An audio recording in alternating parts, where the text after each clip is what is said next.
Et bonjour à tous, on se trouve aujourd'hui pour la deuxième partie de la coupe Loup-Bâtir phase régionale. J'ai les blancs cette fois-ci, contre un adversaire à 1199, donc sûrement que c'est un nouveau joueur en partie longue de ce mois-ci. Nous, on aurait bénéficié aussi du gain de points Elo comme moi à 1499. Donc c'est parti, j'envoie E4 sans surprise, et là il envoie E5. Donc déjà je suis content, c'est pas une française, c'est pas une carocane, je dis enfin chose. Cavalier F3, je dis bon, peut-être pas forcément une école 16, peut-être c'est une Petrov ou une Philidor, et là vraiment c'est. On souffle quoi. Mais bon, heureusement, il joue cavalier C6.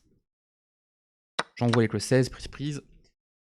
Ok, je me dis, bon, travailler un peu l'école 16, classique, la Malignou, quelque chose comme ça, la Steinitz, la Schmitz, et même.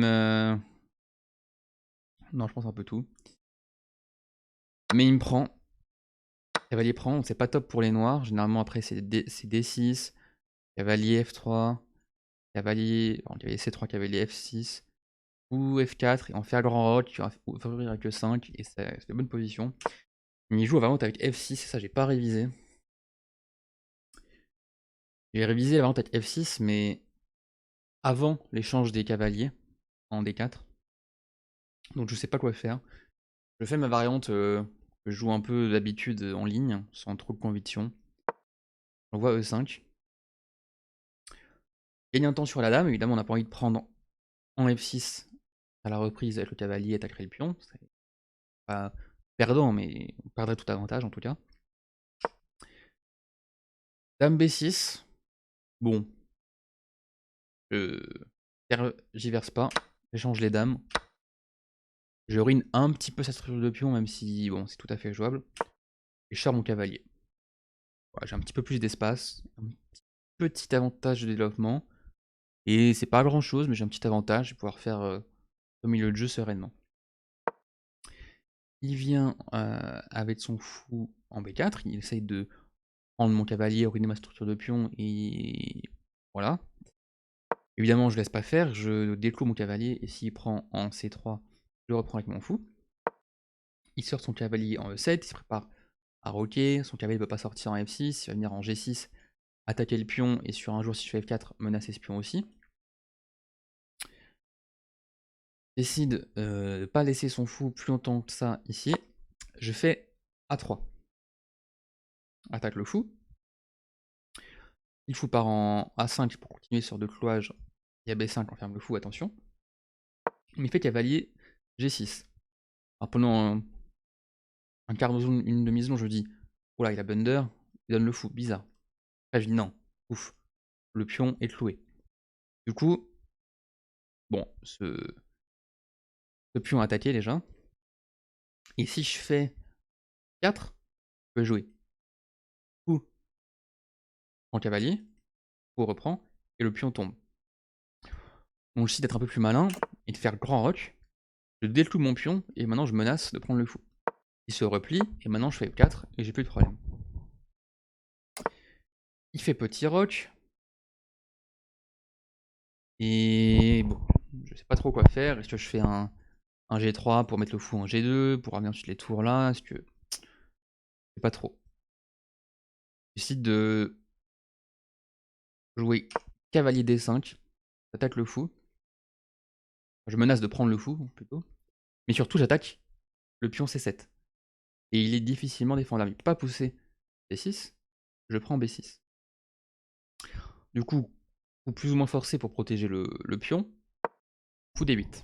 Mais bon, on voit que les deux fous sont quand même moches. Il y a pas du tout, les pions ils sont bloqués. Maintenant, je décide de jouer G3. Plusieurs raisons à cela. J'évite déjà tous les cavaliers H4. Je me laisse du fou G2 ou fou H3. Et je défends le pion F4. Quand il va mettre mon cavalier E3, pas de souci, le cavalier ne prend plus le pion. Et ça manque pas, il joue C6. J'ai content de jouer mon cavalier en E3 maintenant. Pouce B5. Au moment, je comprends pas trop ce qu'il veut faire. Et du coup, je me dis, ok, il veut empêcher mes pièces d'arriver sur la case C4. Peut-être cavalier pour venir ensuite en D6. Mais bon, bah, il défend les cases blanches. Attaque les cases noires. Il met son fou en opposition. Bon, j'essaie de pas trop échanger les pièces parce que sinon, mon avantage d'espace est moins pertinent. Pas envie de faire fou prend, cavalier prend, laisser ce cavalier contrôler les belles cases et pas envie. Et j'ai pas envie non plus qu'ils prennent mon fou en B4, la structure de pion serait moche. Et j'ai pas envie de revenir en D2, ça bloque la colonne, en E1, ça bloque les tours, et en C3, il tape dans rien. J'ai de faire un petit coup un peu malin, coup D6. C'est ok, change-moi les fous si tu veux, mais j'aurai la belle case D6 pour moi. Il défend son fou une fois de plus. Peut-être des thèmes de pion F5 pour déloger le cavalier un jour. Et là, je décide de jouer coup prend maintenant. C'est peut-être pas trop logique avec ce que j'avais dit avant. C'est pas le meilleur coup non plus, mais l'idée c'est simple. S'il prend avec la tour maintenant, en fait, je me dis, si Huc a bougé la tour, c'est peut-être qu'il veut prendre avec la tour. S'il prend avec la tour, je peux faire cavalier F5, attaque la tour revient. Et je mets mon beau cavalier en D6. Mais il fait cavalier, prend E7. Et ok, mon cavalier est un peu bloqué. J'essaie d'attaquer ce pion. Je pense à fou H3. Fou H3, j'aime pas parce qu'il y a D5 tout de suite. Et mon fou est pas protégé. Donc je décide d'envoyer H4. Pour comme ça, si je fais H3, la tour défend mon fou. Très content. Il fait B6. Là, pour le coup, j'ai pas trop compris l'intérêt. Je pense qu'après coup, l'intérêt, c'est de pouvoir ouvrir la 7ème rangée. Bon. D'ouvrir la 7ème rangée pour pouvoir défendre son pion latéralement. Pourquoi pas. Mais c'est un petit peu mou, je trouve. Ça résout pas du tout ses problèmes d'espace et son fou qui n'a jamais joué de la partie. Je décide d'envoyer maintenant le fou en H3 comme prévu, avec le pion. Il le défend. Et j'ai de mettre la tour en D6 pour à la fois ramener l'autre tour ensuite en D1 et bloquer ce pion et fixer la faiblesse. Ça, le fou, vraiment, il ne joue pas. Et après, une fois que j'ai fixé tout, soit j'essaie de vraiment taper fort sur la faiblesse, soit je vais élargir le jeu et je crée une deuxième faiblesse et toutes ces pièces seront concentrées à défendre la première. Il fait roi F8, bon, pourquoi pas. Je mets la tour ici. Et là, il fait tour D8. Normal. Il défend 3 fois le pion, et moi j'attaque 3 fois le pion. Maintenant, comment ramener un attaquant en plus? Avoir des plans bizarres de cavalier F1 pour cavalier D2 pour cavalier E4 et après libérer la case d'une certaine manière et remettre le cavalier. Bon, c'est bizarre avec le fou qui traîne en plus, mais pas trop. J'essaie d'envoyer un peu le jeu quand même. De faire F5 pour pouvoir menacer, par exemple, E6, tout bêtement, voire F6. Là, il fait roi E8. Il défend encore une fois le pion. Je comprends que si je fais E6, ease, et c'était pas si clair. Parce que je peux pas juste prendre tout, quoi.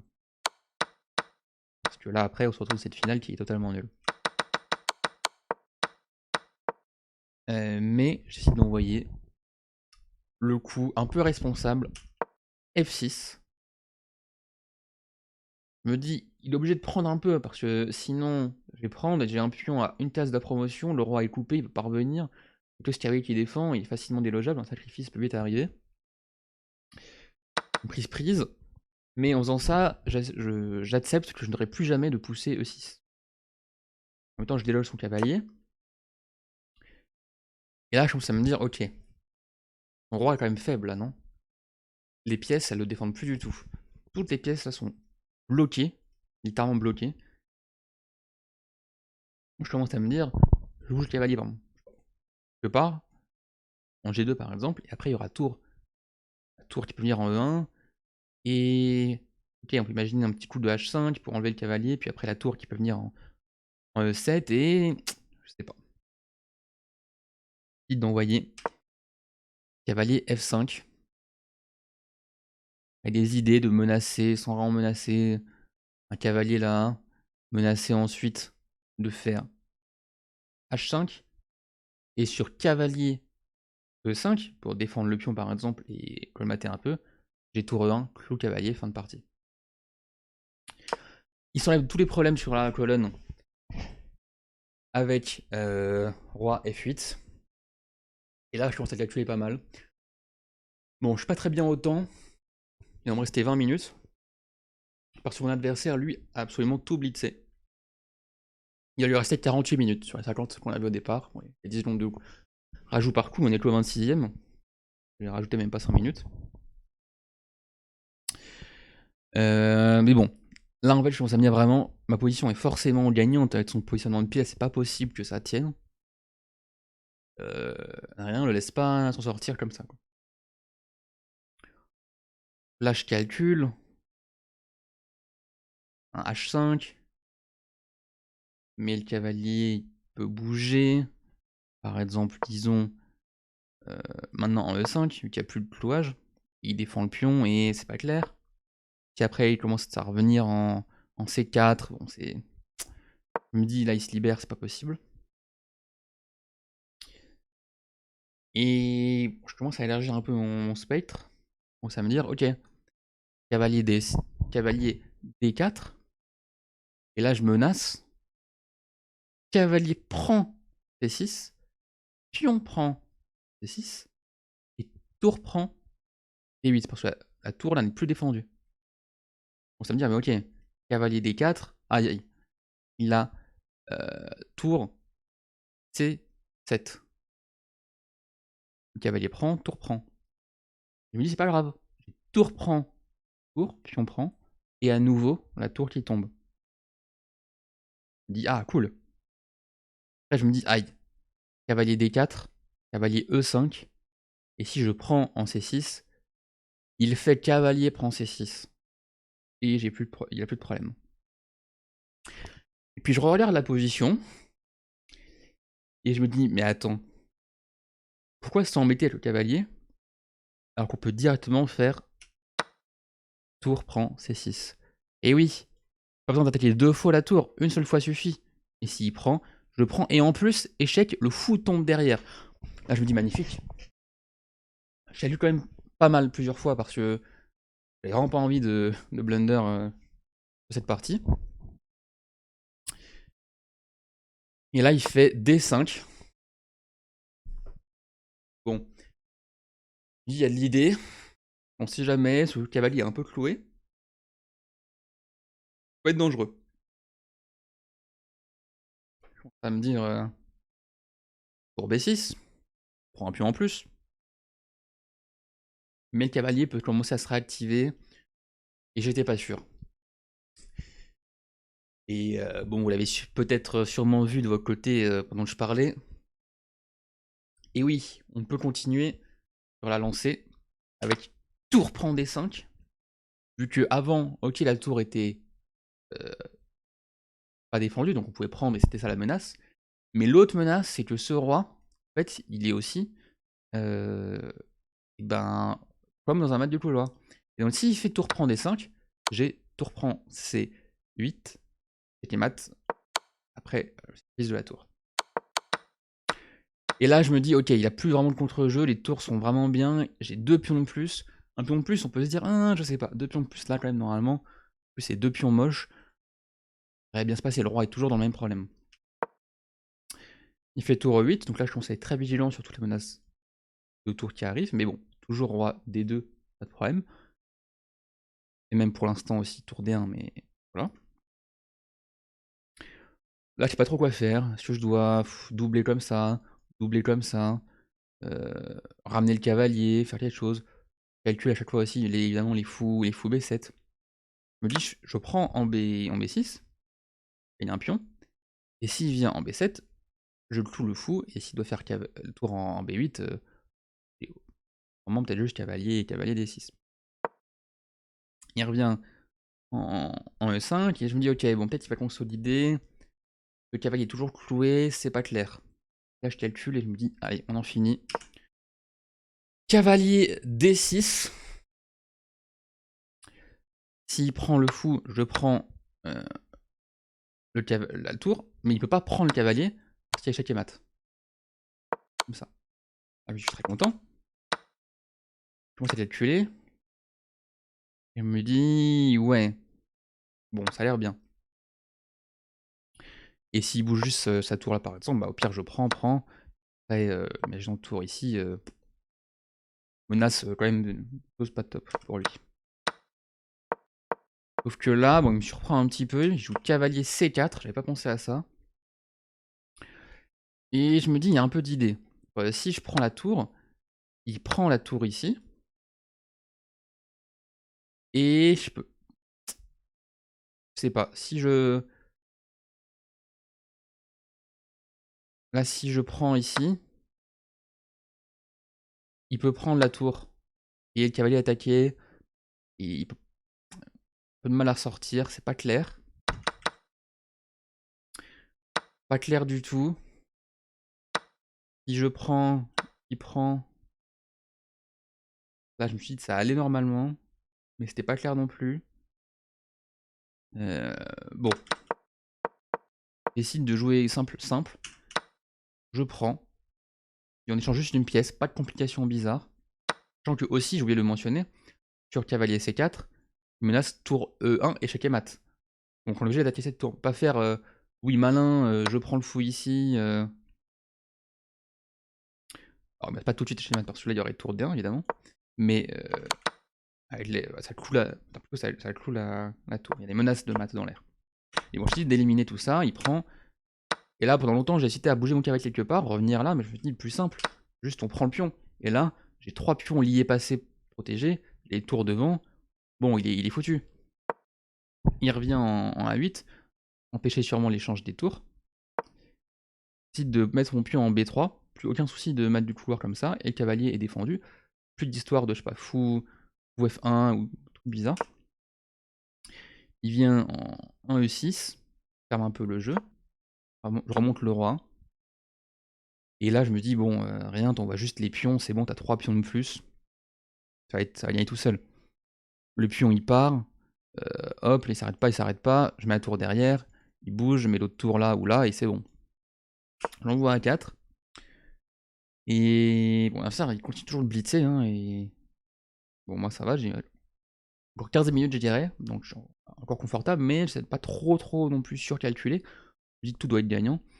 Je calcule aussi, je crois, avoir des tours G5, peut-être pour mettre le roi là, mais je me dis que ça mène à rien. J'ai même calculé un moment un truc obscur avec le roi qui part, le cavalier qui, quand il vient ici, et je sacrifie là, pour prendre là et faire un mat. Enfin, et je calcule les trucs bizarres, donc il n'y a pas la peine, j'envoie juste le pion. Là, il me surprend un peu, enfin, j'avais pas prévu ça, et c'est pas pourtant plus mal de sa part. Il prend, et aligne le pion. En plus, mes pions sont doublés. Mais j'ai toujours 3 pions de plus. Et là, il y a sans les pièces mineures. Je dis avec les tours, ça va être très simple. Mon roi est hyper safe. Pas venir là. Ce qui commence à venir doubler les tours. Hop, j'échange une tour et c'est bon. Alors, je vais changer une tour. Il revient. Enfin, je peux quand même forcer l'échange d'une tour. Et là, bah, c'est tout droit. J'envoie le punto. Là, il bloque. Pareil, j'ai quand même calculé pour être sûr. Le roi qui vient, mais non. Ok, j'ai la tour. S'il prend, je fais mat, je fais la dame. S'il prend pas, la case est contrôlée. Il n'y a pas d'échec non plus. Je vais vérifier ça. Il bloque. Bon, j'avais vu. Hop, la tour, peut pas prendre le pion, elle est clouée.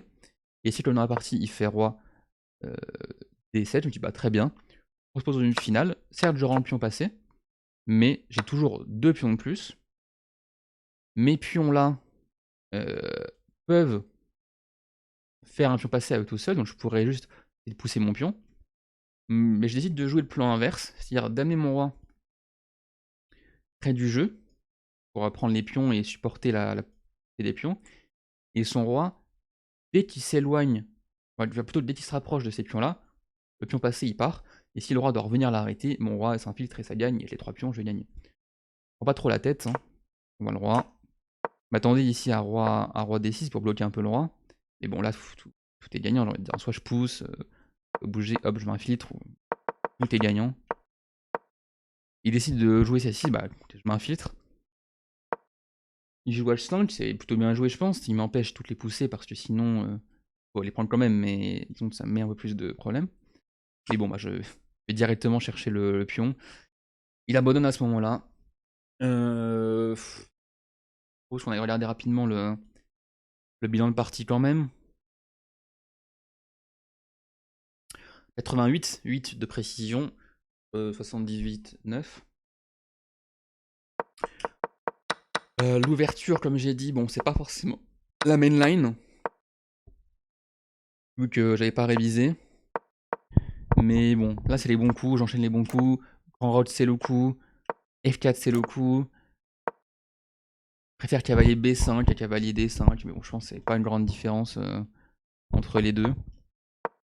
G3 c'est pas mal, cavalier E3 c'est la bonne case, fou B4 c'est le bon plan.